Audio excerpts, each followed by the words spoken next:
Have you ever wondered how a car can start from a complete stop, climb a steep hill, and then cruise at highway speed using the same engine?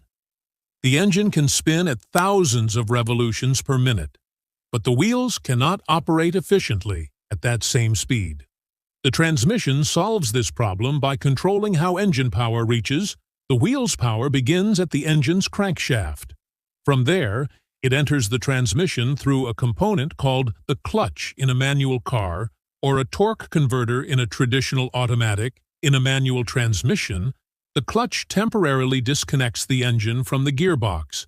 This allows the driver to change gears without damaging the gears inside. Inside the transmission is a collection of precisely engineered gears.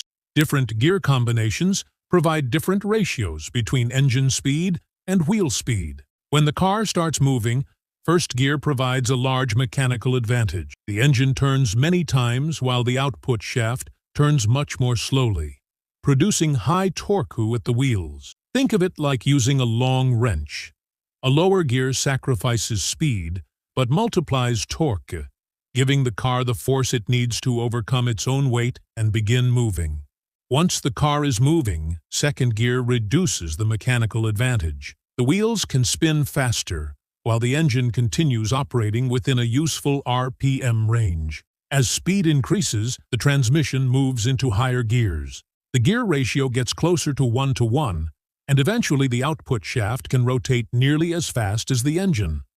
In a manual transmission, the driver presses the clutch pedal, moves the gear lever, and selects a different gear ratio. Releasing the clutch reconnects engine power to the drivetrain. But the gears cannot simply slam into each other. Synchronizers help match the rotational speeds of the components before a gear is fully engaged. Inside the gearbox, a shift fork moves a synchronizer sleeve toward the selected gear.